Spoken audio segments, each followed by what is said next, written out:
So thank you very much for that introduction. Thank you all for coming. We'll get straight to it here.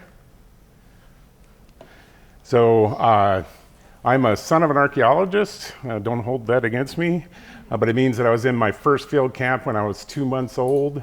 I was on my first archaeological survey when I was 5 years old, and I started working full-time in the field at the age of 15. So I've literally done archaeology my entire life. My father, Larry Loendorf, specializes in rock art studies. He was one of the first archaeologists to specialize in that area, and I worked with him in Montana and recording petrichor sites starting in 1981.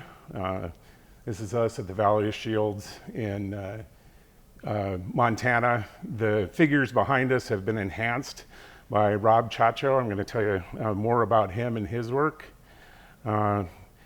I worked from in Plains archaeology from the early 70s until 1988, mostly in Montana, Wyoming, South Dakota, North Dakota, but also Colorado and Texas.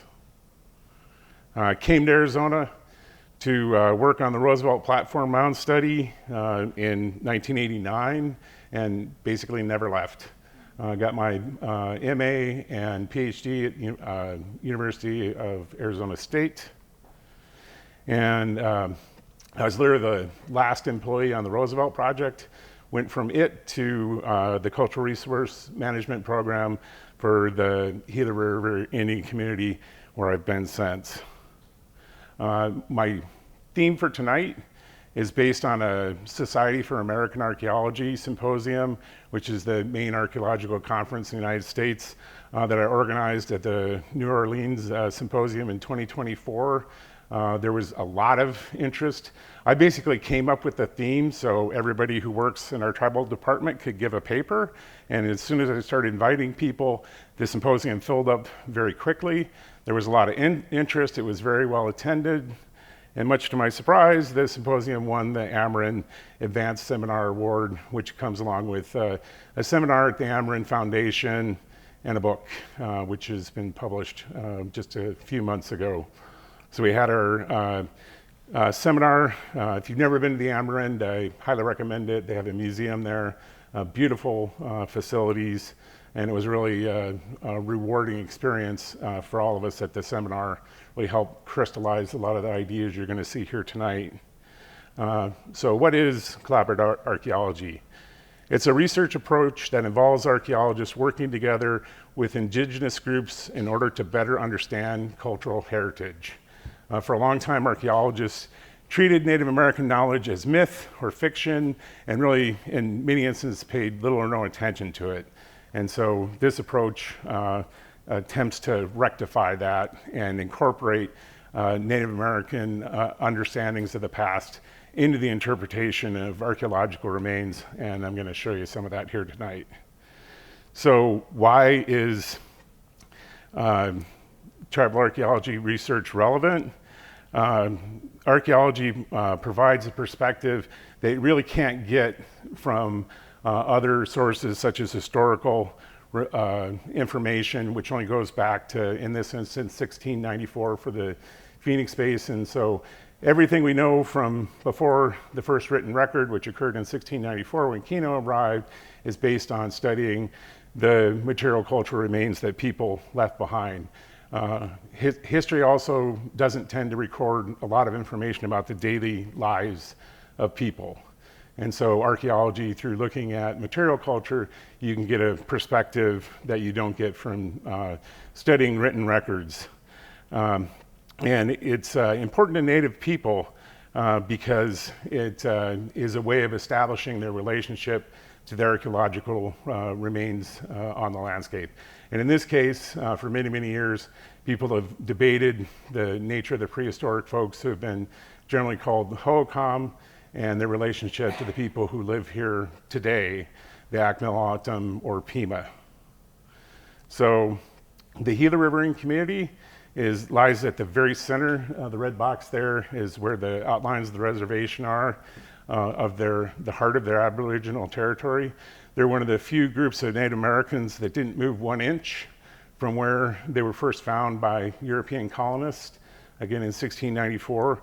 They still occupy many of the same villages that they did at the time when the first Spaniards arrived. Many people think the Phoenix Basin was abandoned when Europeans showed up. That is not the case. In fact, it's one of the areas that had denser villages and denser populations than anywhere else in southern Arizona. The Akimel are irrigation farmers, and they maintained and continue to maintain an extensive canal irrigation network that largely coincides with the alignments of prehistoric canal systems, pretty much one-to-one for the most part. The Gila Indian Community Cultural Resource Management Program was first established in 1993 as part of the Pima Maricopa irrigation project, which is a large federally funded irrigation project. And because it's federally funded, there's laws that require archaeology be done before the construction. And so rather than outsource it to outside companies, the tribe chose to create their own archaeology program. And later in 2007, we became a tribal department. So now we're fully incorporated into the tribe.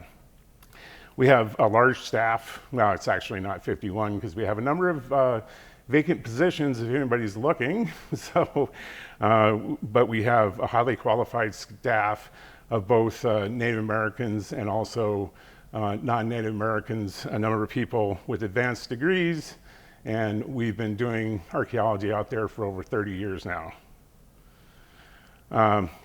Until our program started, there wasn't a tremendous amount known about the archaeology of the Middle Gila, which is quite a bit different than Lower Salt, as I'm going to show you here tonight.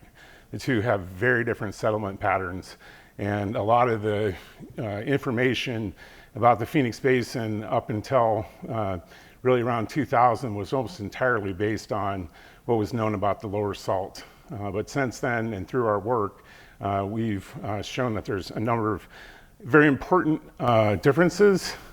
We have collected a tremendous amount of data. We've surveyed over 150,000 acres of the community, which is one of the largest full coverage surveys in the entire Southwest. And unlike the Phoenix Basin, or the rest of the Phoenix metropolitan area, it's not all paved over. So you can still see the archaeological remains on the surface. And since people respect those remains, there's a lot less looting and a lot less disturbance throughout the community. And it's protected by, they don't allow trespassing. So you may have heard of the famous Hohokam site of Snaketown. That's that little black dot there. And as you can see, it's, I call it the tip of the iceberg.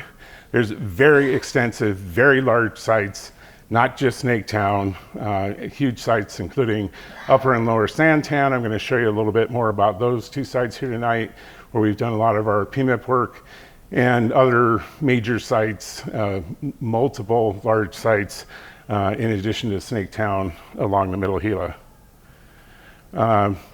These are some of the excavations that we did for the flood protection area. You can see why it was necessary. All those little, if I can get this to work. These are all, each of these are excavation blocks. That's the PMIP ST1C alignment that I'm going to show you in a second.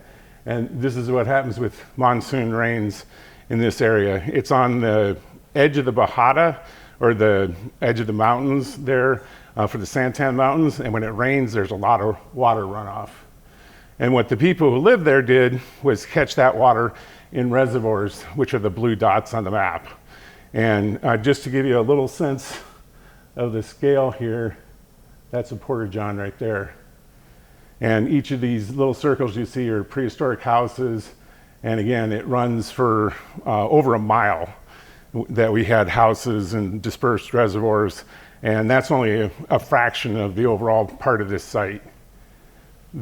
Just in the excavations that we've done for PMIP, we have over 2,650 features, including numerous houses. This is a classic period adobe structure, pre-classic overlapping houses, a lot of overlapping houses, a lot of evidence that people were living in the same place for a very long time there. I'm going to show you a little bit of what we found in just one of the features that we worked at there. It was a pottery production room, not a ordinary residential room. And it was so full of artifacts, I'm not sure how they even moved around in there. There were whole vessels, partial vessels, pottery production tools, groundstone, all kinds of weird and unusual exotic artifacts. And it must have been used by some sort of a ceramic manufacturing guild, a group of people who got together to manufacture ceramics because the remains in that house are far beyond whatever one household could possibly use to produce. Several unusual, this is called a censer. You're going to see more of that in a minute here. Shell jewelry, and I'll tell you a little bit more about censers. Those are probably used to burn incense, as the name suggests. Although, like most stuff, archaeologists disagree about the exact use of them. In my opinion, it was for burning incense. We also do all the work. We do all of the archaeology work on the reservation for like new building constructions, or in this case, for a park expansion. Found a lot of burn features. Burned pit houses tend to have a lot of stuff on the floor. All these things are exactly in place where we found them, including this matati with a mono or handstone. Those two don't look like they go together to me, but that's how we found them. Lots of other handstones, pottery, pestle for pounding mesquite. Lots of artifacts. Much of our work, in fact, today, we're working on this very day. We had a crew out clearing home sites. This is from Upper Santan, which is just a few miles from Lower Santan. Very deep deposits there. The archaeological remains go down over 6 feet. And we do data recovery or the excavations to recover what's there before a new home is built for about 30 to 100 homes a year. The tribe has a program of using the casino monies to build new homes for people. And so they have they're putting their money back into the community, and we go in and clear the lots before the construction occurs. Here's an example of a pre-classic house with a pallet and a sensor on the floor. And that house is right here, and you can see it's in someone's yard. So that's very common. Almost all of the subdivisions on the community are built right on top of what I call prehistoric subdivisions. Almost every location where people live today, people have lived for a considerable period of time, and there's underlying archaeology in most of the communities within the reservation. We have a full lab staff. They have training in ceramics. In fact, they're the only experts in the world on Phoenix-based and historic period ceramics, because as you'll see, they're all there at the Middle Gila. A spoiler alert.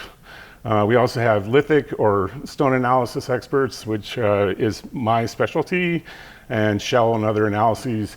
We do outsource some of our specialized analyses, but we do much of the work ourselves. We also have a fire archaeology program. We send archaeologists. In fact, we sent one today. Actually, he's leaving tomorrow to one of the fires. We go out ahead of the bulldozers and make sure archaeological remains aren't disturbed, and then do after action work if necessary. Go back in and record sites that may have been damaged. We also have successfully cleaned spray paint off of every single petroglyph site or rock art site in the community, which I'm quite proud of. Took us only a few years to do it, and we maintain, monitor the sites, and have successfully kept graffiti off of the rock art, which was a serious issue throughout the community. There's a lot of spray painting that goes on. We also have a portable XRF spectrometer. The primary use for that is for sourcing obsidian, and I'm not going to talk too much about this. We've also used it in rock art studies for analyzing pictographs and also for doing some of the petroglyph studies. We've also done controlled experiments, testing the effects of notched or unnotched points, serrated or unserrated points, and other similar things, and it's a way of sort of assessing how that affected performance. We have also done some work outside the community. We did the analysis of the salvage archaeology that was done for the border wall in the Oregon Pipe National Monument. So we've done work off the reservation as well. We've also had numerous publications, including over 50 publications in peer-reviewed journals, including 6 articles in American Antiquity, which is generally recognized as the top archaeology journal in the country, a couple book reviews in American Antiquity as well, Journal of Archaeological Sciences, which is one of the leading archaeology journals in the world. We have a number of publications there, and also other journals. To tell you a little bit about some of the things that we do that aren't traditionally part of archaeological research. And one of those that's been a lot of fun for the staff, although we haven't done it since COVID, unfortunately we haven't gotten back around to it, is to do a meal that consists only of ingredients that were here before Europeans showed up. So it kind of limits some of your things like garlic and some of the other spices, pepper that you might be used to using. And I was concerned when we first did it that people would think it was horrible and bland and terrible, but that was not the case, and everybody really enjoyed it. It's meant to be more like a feast rather than sort of an everyday meal, and so people are encouraged to sort of use their imaginations and come up with more interesting dishes and recipes. And we had some very creative folks. Pretty much everybody on the staff participated, not just in the eating, but also in the cooking and preparing and gathering. It takes a lot of work to do this, which is part of why it hasn't happened again. And it really is an interesting perspective on prehistoric lifeways, and we learned a lot more than I thought we would when we first started it. And it really gives you a better sense of how people used to live in the past to experience the sort of resources that they depended upon. And again, it's the staff were very enthusiastic every year, had a lot of fun. We did atlatl throwing and bow and arrow shooting, and I put the statistic up. The women outscored the men in bow and arrow, although it's not statistically significant. They were quite proud of the fact that they scored higher than the men. And we also do hands-on experiences with crafts, like grinding corn and making pottery and making shell jewelry, that sort of stuff. And it's just a hands-on way of learning more about prehistory and a way of providing perspective that you don't just get looking at archaeological remains. I'll tell you a little bit more now about how we created the images, some of the images I've been showing you. One of the issues with other reconstructions of prehistoric images is that they're generally highly biased and frequently incorrect. So they tend to show men in men's roles and don't generally depict women. And so there's an inherent bias in how the scenes have been portrayed. You don't have a lot of choices, and most of them are copyrighted, so you can't just use them in presentations like this. So we created our own by working with an artist named Rob Chacho, who used our staff members. Those are all people who work in our department, but they're also all members of the O'odham community. And by O'odham, I mean Pima or Papago. It includes both. So these images can be taken on the exact location. That field scene that you just saw is exactly where that field was by Snaketown. The background and other details are therefore necessarily correct. And all the images are reviewed by tribal authorities before we publish them. So they have input from the beginning. We do sort of design concepts, and then the Tribal Historic Preservation Officer has reviewed every images, given us feedback, and we work to correct and make them as accurate as possible. They're also very high resolution images, so you can see, zoom in and use different parts of it for different purposes, which is great for things like doing this talk. And what Rob does is take a whole series of pictures and then combines them together in Photoshop with other secret techniques, or he pretends like they're secret anyway, and creates the images. This is just another quick example of a scene from Snaketown. That's the main canal at Snaketown. These guys are standing in the exact location that Emil Haury, the archaeologist who excavated the site in the early 1900s, excavated. You can still see, although it's mostly backfilled, you can still see the edge of his excavations there.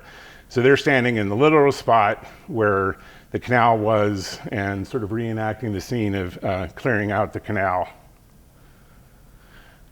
This is a recent image that we did in conjunction with Seda Vavaki, or the former Pueblo Grande. These are all, again, staff members. It's a little hard to see. That's our director, Linda Morgan. That's the lab director, Eloise Pedro. And again, it's an informative experience. And this one we did in our yard because it was more convenient. But we've done a number of others in other locations as well. So now I'm going to tell you a little bit about what the Akimel say about their past can help us better understand what actually occurred in the Phoenix Basin prior to the arrival of Europeans. So one of the main differences that led early European explorers to believe the Pima or Akimel weren't related to the prehistoric folks is the difference in architecture. Kino literally came the first time and visited Casa Grande Great House and saw the people living in these small pit houses and thought that they couldn't be related. And I'm going to explain to you how that difference happened here. And one of the more important issues is if the Akimel weren't the descendants of the people who built Casa Grande, where did they come from and where's their archaeological evidence prehistorically? So if you don't believe that the Akimel are the descendants of the Hohokam, you got two problems. You got to explain where the Hohokam went and where the Akimel came from. So it's much more parsimonious to understand that they're the descendants of the prehistoric residents or Hohokam. And I'm going to show you more about how we know what happened.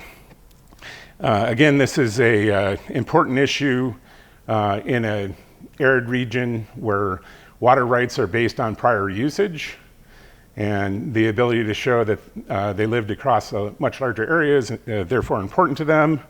Now the debate about continuity has really focused on things that changed, like the architecture, and there's been a lot less attention paid to things that didn't change.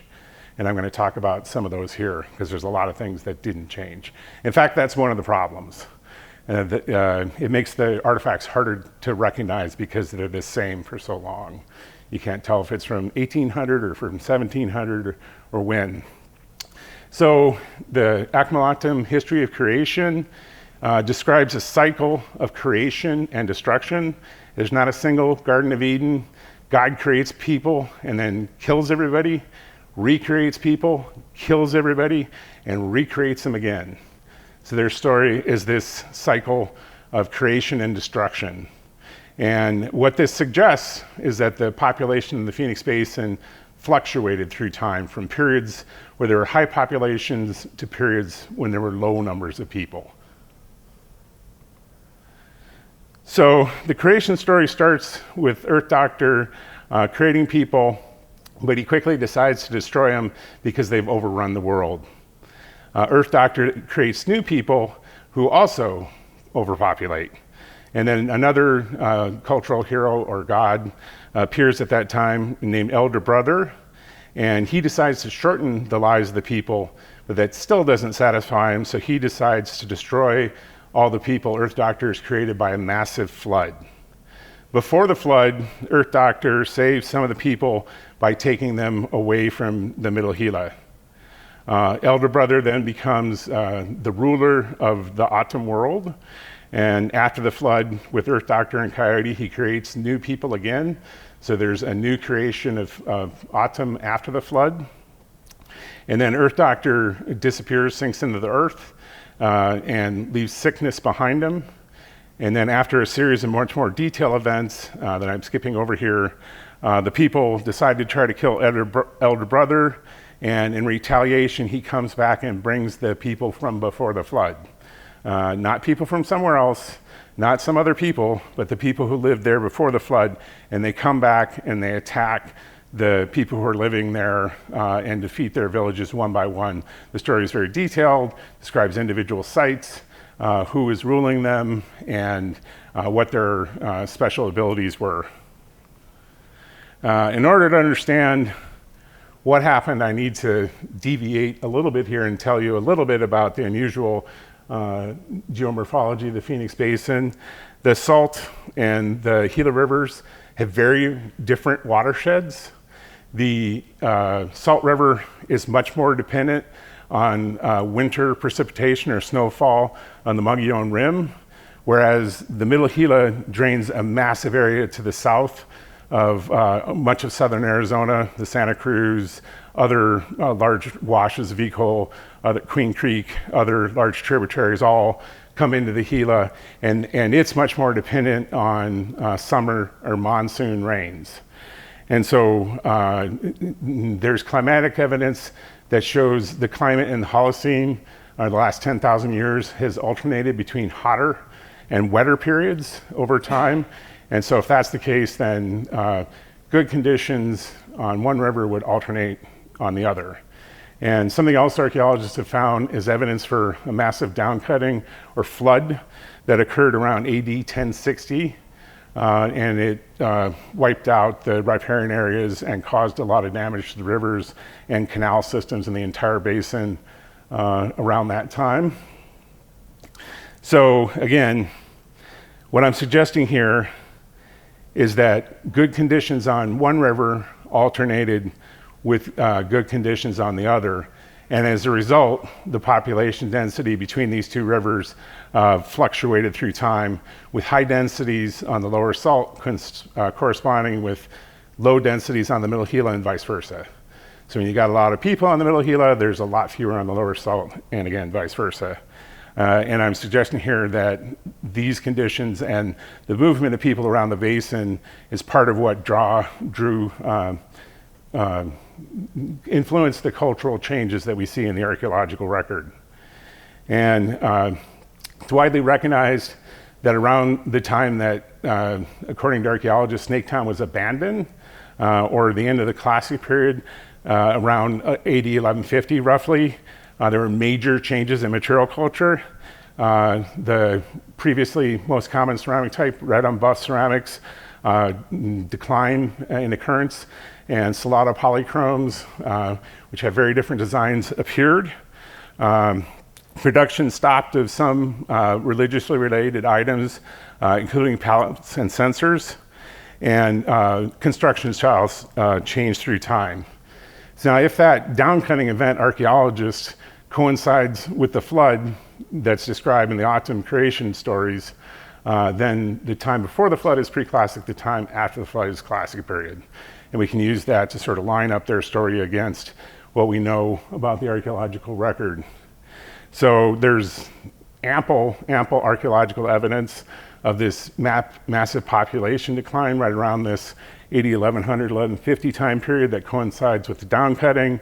People move away from the Middle Gila, either over to the lower Salt. Sites like Sede Vivaki almost triple in size at the same time that sites along the Middle Gila are a pale shadow of their former selves. You find about 4 pre-classic features to every single classic feature on the Middle Gila, which is probably almost not quite the inverse of the lower Salt. So one of the main things, again, that Kino and others recognize is this change in construction styles. You see the pit houses were replaced by adobe surface structures But what happens is not a rapid change. There's actually a series of different house construction types that occur through time. And those house types use progressively less wood in the walls and the roof and the construction. And there's paleoenvironmental and other evidence, including preserved wood and other archaeological evidence that also support this decrease in the availability of wood.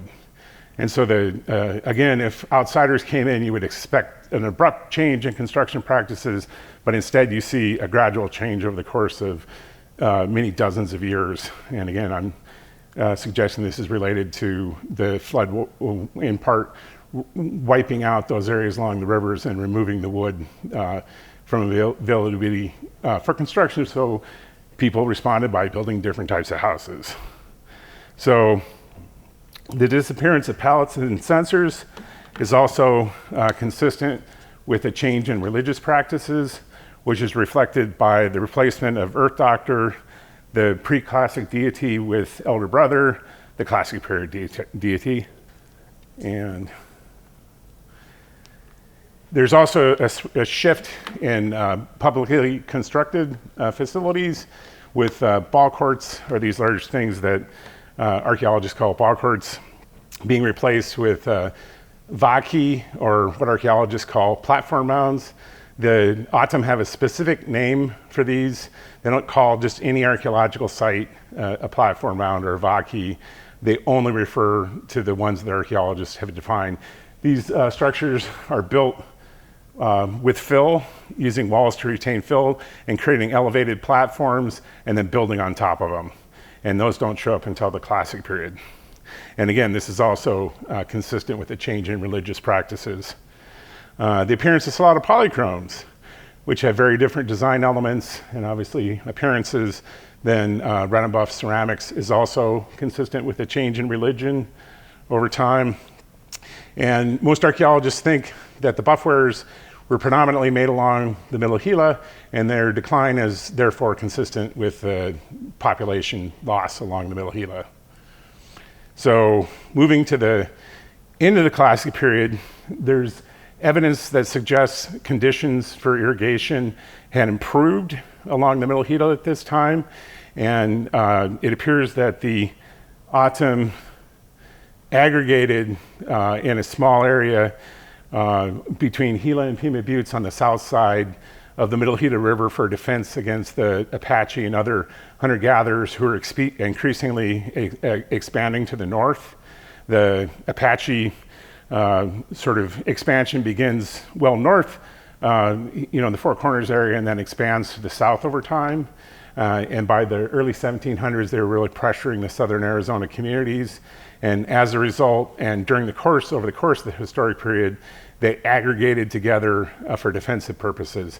But they didn't stop utilizing resources. They didn't abandon the Phoenix Basin. They just moved all into one spot to defend themselves better. And they continued to irrigate and extract resources, hunt, and do other things throughout the Phoenix Basin. And they predominantly aggregated together to avoid small-scale raids that would hit small communities, and this way they could better defend themselves along the Middle Gila. And this is why archaeologists didn't know much about the historic period until our program started 30 years ago, and we did large-scale investigations there. So one of the interesting things is that the Akimel AZMNH practices are highly similar to the pre-classic, not the classic period, but the pre-classic period people. And that was when people were previously most concentrated along the Middle Gila River. So you see the construction of very similar pit house style architecture. And again, the evidence suggests that the riparian habitats had recovered by this time, several hundred years later. And wood was, again, more available for construction, and people started building pit houses again.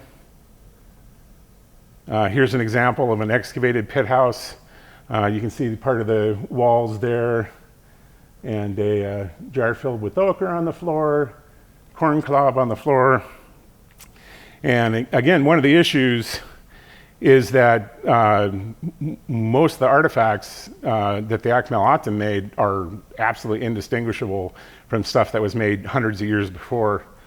This is a pottery anvil on a room floor. That's a tabular knife used to harvest agave. Plainware ceramics, you simply cannot tell them apart, or there's some differences, but it's very difficult to separate much of this material. But we're 100% certain that those artifacts are from the historic period because these are from the same room floors. So no doubt about, that's a 56 Spencer cartridge. That's a large caliber cartridge from the end of the Civil War. Lots of padre beads, porcelain doll arms, suspender clip, lots and lots of beads. When the 49ers came through in the mid-1800s, they lost a lot of stock and weren't able to continue on with their goods. So the rooms from after 1850 are just absolutely full of artifacts like these. The Akimel, again, fully dependent on large-scale irrigation hunting, or large-scale irrigation agriculture. And again, their canal system pretty much mirrors the prehistoric canal alignments. Here's an example of some ceramics, red on buff wares, remember that from the pre-classic, and also red wares, which are one of the main ceramic types in the classic period. Red wares are also one of the prominent ceramic types in the historic period. Here's an example. She's making, that's a paddle, a wooden paddle, which don't preserve, so we don't find those. But that's a pottery anvil that's sitting next to her. And again, there's two main ceramic construction styles in the Southwest. One's called coil and scrape, and the folks up on the rim, the ancestral Puebloans, are pretty much coil and scrape, and the folks below the rim, including the prehistoric people or Hohokam, are paddle and anvil, as are the Akimel. So the ceramic construction techniques are the same. And the Akimel also used pallets. The two on the top were collected by Russell in 1902, and they're essentially indistinguishable from prehistoric pallets. And again, in my opinion, there's just absolutely no way that this could be coincidental. I'm just going to show you a real quick example of one of the lines of evidence for continuity, and it's in the obsidian sourcing. There's three main sources that are used around the basin, but those vary through time, and I'll show you that in a second here.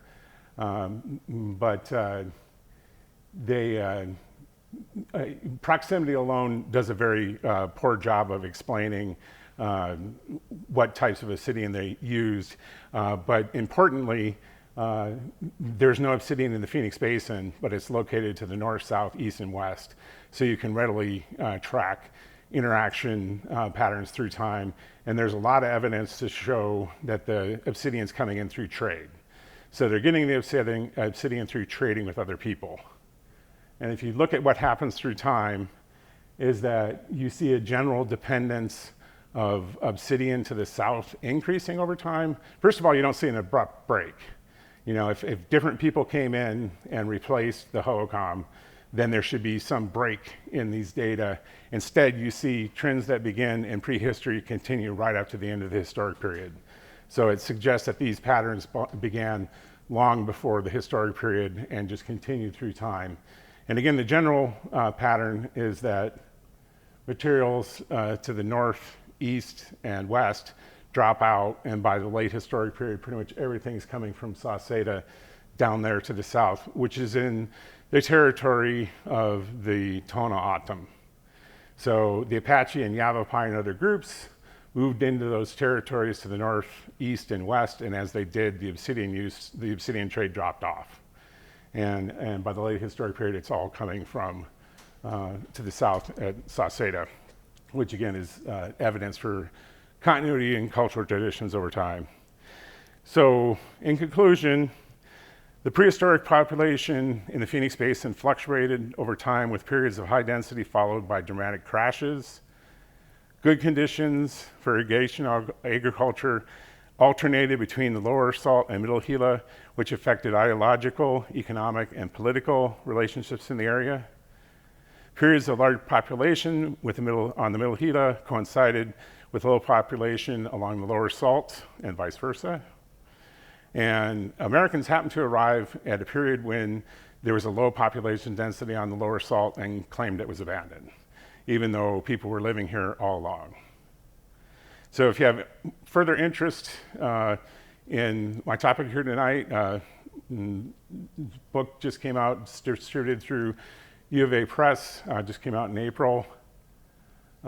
This book just came out in October of last year. We revised the book from State of Avaki Museum to reflect sort of the current understanding of archaeology in the region. You have to go to the museum to buy this one. And if you have more technical interest in Vaki or platform mounds, this is an edited volume that recently came out that provides more details on that. And that's my presentation. Thank you.